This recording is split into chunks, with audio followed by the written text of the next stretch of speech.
विधानसभा निवडणुकीपूर्वी म्हणजेच 10 ऑक्टोबर 2024च्या मंत्रिमंडळाच्या बैठकीत राज्यातील अंशतः अनुदानित प्राथमिक, माध्यमिक, उच्च माध्यमिक शाळांना अनुदानाचा वाढीव टप्पा देण्याचा निर्णय घेण्यात आला होता.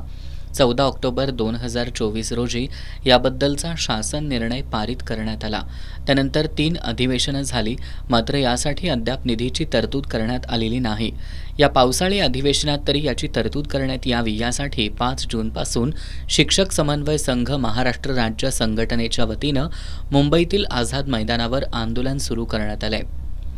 या आंदोलनाची शासनानं दखल न घेतल्यानं 8 आणि 9 जुलै रोजी शाळा बंद ठेवण्याचा निर्णय शिक्षक समन्वय संघाच्या वतीनं घेण्यात आला होता. यानुसार काल आणि आज जिल्ह्यातील 75हून अधिक शाळा बंद होत्या, तर 750हून अधिक शिक्षक, शिक्षकेतर कर्मचारी मुंबईमधील आंदोलनात सहभागी झाले होते. राज्यभरातून 20 ते 25 हजार शिक्षकांनी भर पावसात आझाद मैदानावर ठिय्या मारलाय.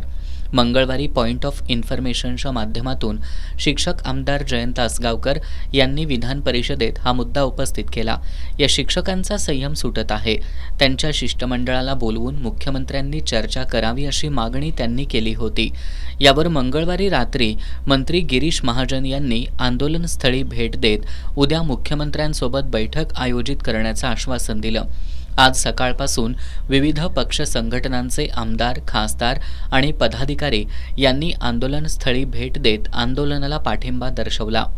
यामध्ये खासदार शरद पवार, माजी मुख्यमंत्री उद्धव ठाकरे, खासदार सुप्रिया सुळे, आमदार रोहित पवार आदींचा समावेश होता.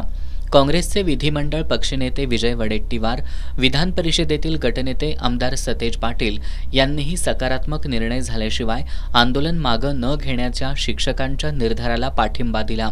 यावेळी त्यांनी आमचं ठरलंय, हलायचं नाही अशा घोषणा दिल्या.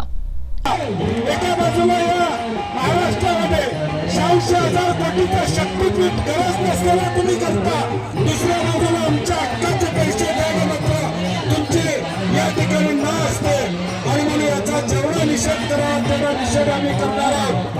आम्ही मगाशी म्हटल्याप्रमाणे तुम्हाला सगळ्यांना ताकद देण्यासाठी मग प्रचलितचं धोरण असू दे, टप्पा अनुदानाचा विषय असू दे, या सगळ्या विषय मार्गी लागले पाहिजेत. ही आमची महाविकास काँग्रेस पक्ष म्हणून आमची भूमिका या ठिकाणी आहे आणि म्हणून या आंदोलनाला आमचा पूर्णपणे पाठिंबा आहे. सातत्याने हा प्रश्न पुढे घेऊन जाण्याची भूमिका आमची असणार आहे. सभागृहात काय करायचं, कशा पद्धतीने करायचं धोरण आम्ही आता गेल्यावर या ठिकाणी ठरवू.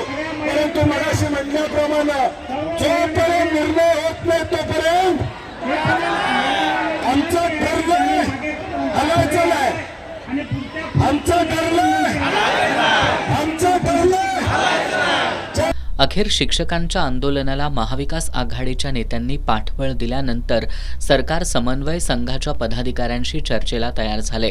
त्यानुसार आज सायंकाळी मुख्यमंत्री देवेंद्र फडणवीस यांची आंदोलकांच्या शिष्टमंडळानं भेट घेतली. यामध्ये सकारात्मक चर्चा झाल्याचं शिक्षक समन्वय संघाच्या वतीनं सांगण्यात आलंय. रात्री मंत्री गिरीश महाजन आंदोलनस्थळी येऊन याबाबत घोषणा करण्याची शक्यता आहे.